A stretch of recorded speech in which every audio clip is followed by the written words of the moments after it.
wabarakatuh. Bismillahirrahmanirrahim. Alhamdulillah wa syukurillah wa ni'matillah la khawla wa la quwata illa billahil aliyyil azim. Amma ba'd. Mahasiswa-mahasiswi yang dirahmati oleh Allah Subhanahu wa taala. Di hari ini kita akan meneruskan pembelajaran kita, yakni studi Islam Asia Tenggara. Di bab ini saya akan membahas tentang studi pendidikan Islam sebelum kemerdekaan Republik Indonesia. Ketika kita bicara sebuah pendidikan, maka tidak terlepas yang namanya pondok pesantren.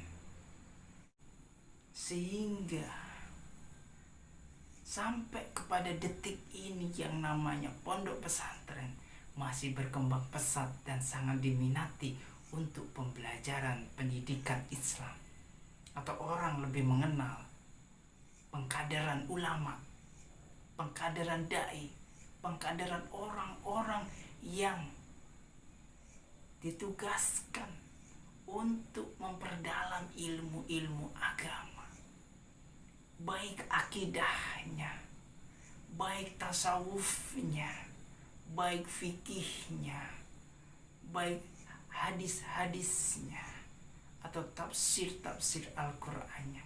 Disinilah sebuah letak pendidikan sebelum era kemerdekaan Republik Indonesia.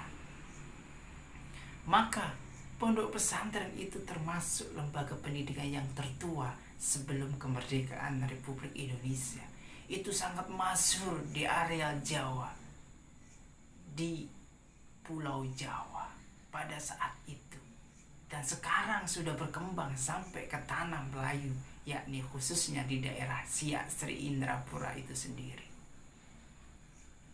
Mahasiswa-mahasiswa yang dirahmati oleh Allah SWT, jauh dari pesantren pada intinya dan pada dasarnya sama, lembaga pendidikan Islam, cuman berbeda namanya saja, tetapi pembelajarannya di dalamnya sama.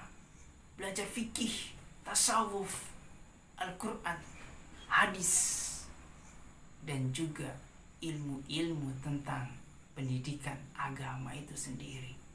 Sehingga di sini adalah mencetak generasi Islam sebagai kader-kader, ulama-ulama yang terus meneruskan para warasatul anbiya, yang menjadi ustadz wal ustazah, pendakwah di permukaan tanah areal Aceh itu sendiri. Ada juga di daerah Minangkabau, daerah Sumatera Barat, terkenal dengan lembaga pendidikan Surau. Lembaga ini sama, lembaga yang mencetak kader-kader ulama untuk mempelajari kitab-kitab Al-Quran, hadis, tasawuf, fikih, dan ilmu-ilmu agama yang lainnya dikemas di dalam surau itu sendiri.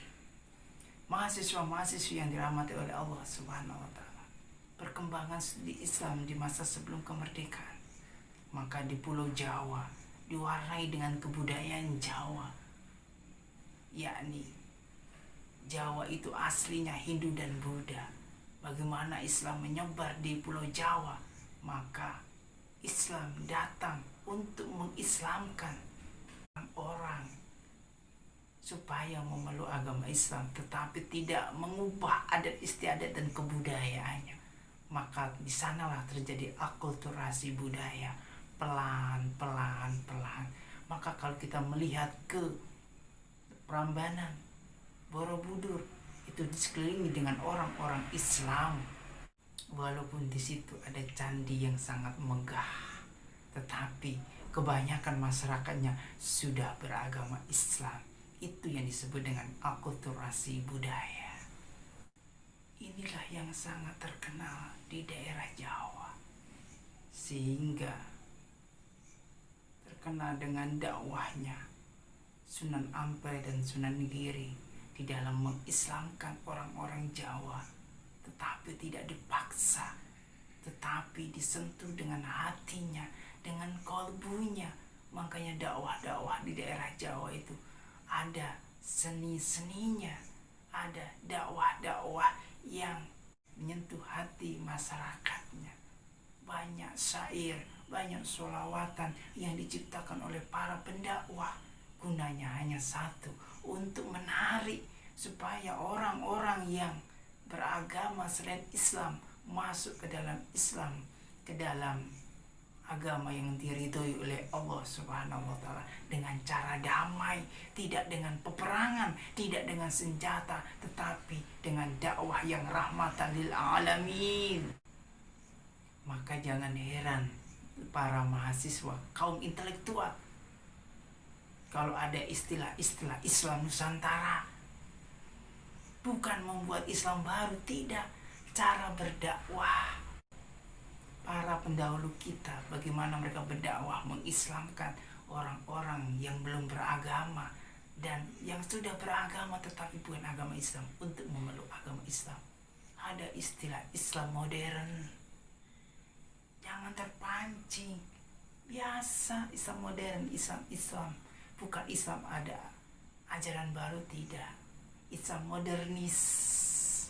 Banyak lagi istilah-istilah di dalam tipologi pendidikan Islam. Islam fundamental itu hanya sekedar istilah-istilah di dalam proses pendidikan intelektual secara teoritis untuk membangun berdakwah secara Islam, baik secara struktural maupun kultural budaya yang ada di Indonesia. Dan kita tidak mempersoalkan. Yang penting tetap syahadatnya sama. Yang penting tetap ajaran-ajaran Islamnya sama. Tidak ada yang dirubah. Mau menggunakan istilah apapun, itu mau menggunakan istilah apapun, itu tetaplah Islam.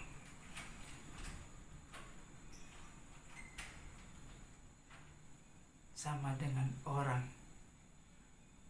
mengiklankan sesuatu yang namanya kecap, biarpun jenisnya bermacam-macam merek, tetaplah intinya juga kecap. Bagaimanapun ceritanya kita berdakwah sesuai sama kemampuan kita masing-masing, tetaplah ingin menyebarkan agama Islam ke saudara-saudara kita, se-Islam maupun non-Islam, untuk sama-sama kita menuju kepada ila Rabbi, yakni kepada Allah Subhanahu wa taala. Demikian yang dapat saya sampaikan. Silahkan bertanya di kolom komen. Jangan lupa absen, sebutkan nama lengkap, nomor induk mahasiswa, dan kelasnya sekalian.